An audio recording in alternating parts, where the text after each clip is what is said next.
Hi, thanks for speaking with me today. My daughter has recently become a victim of cyberbullying and I'd like some advice.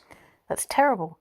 Well, let's first look at what cyberbullying is and how it applies to your child and other students.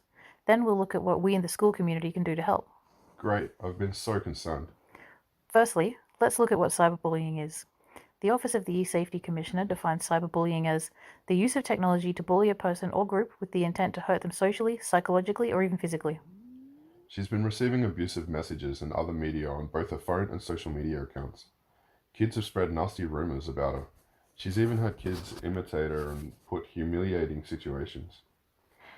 Have you noticed any changes in her behavior at all? Absolutely. She's often upset and irate, more so immediately after using her phone or computer, and secretive when we walk into her room while she's online. Her schoolwork seems to have really taken a downward turn. She also seems a bit lonely and socially isolated, not joining in like she used to. What are the potential long-term effects for my child if we don't help her deal with this situation? These can include diminished self-confidence and self-esteem, interpersonal conflicts, poor school performance, and in more severe cases, self-harm, suicidal thoughts or actions, depression, and even lead to problems later in life, such as bad health and problems with social adjustments. It's great you're aware of the problem. Many children are hesitant to approach adults about cyberbullying issues, not only because they find it embarrassing personally, but because they're afraid of having their technology taken away and being disconnected from their peer group. Well, that was my first instinct. I certainly don't want to make things worse. I think a key response is to give children the tools to approach social media more objectively. It's such a huge part of all of our lives. It's how we stay connected, gather and distribute information, and so much more. Teachers can offer critical thinking exercises available from sources like eSafety. It's vital for students to receive more education on social media and how to approach it. So why haven't my child's teachers noticed anything until this point? There's a wide range of challenges when it comes to detecting cyberbullying. The first thing that comes to mind is the lack of direct adult supervision. Anonymity is also a significant one. When people don't have to be personally accountable, it gives them a sense of bravado.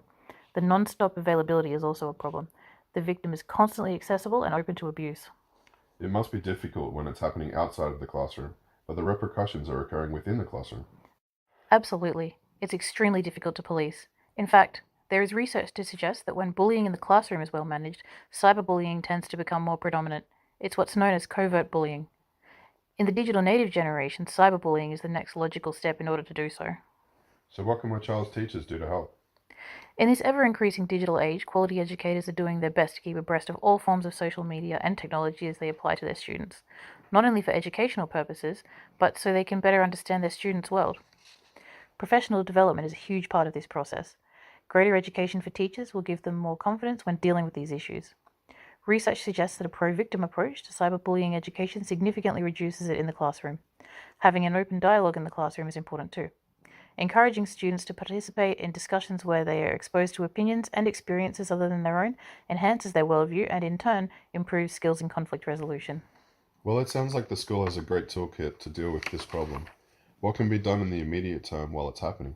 First and foremost, encourage your daughter to talk about what's happening. The lines of communication are so important in these situations. Whether it's a parent, teacher, or family member, there are also organizations to help your daughter or you as her parent mitigate the situation. These include Reach Out, the Alana and Madeline Foundation, Kids Helpline, the Department of E-Safety, and many more. Secondly, it's important to block and report the perpetrator, as well as any media that may accompany the messages. I don't suggest that you confiscate your child's device. I do suggest that you encourage her to spend more time offline doing other things that make her happy. Perhaps see a movie, take a walk, or spend time with good friends. If it's an ongoing or severe situation, taking screenshots and saving evidence can be important. Your child has every right to approach the Commissioner for E-Safety or even to go to the police. I wasn't aware there were so many resources out there. Thanks for taking the time to talk with me today. I'll put some of these strategies into place right away. You're welcome.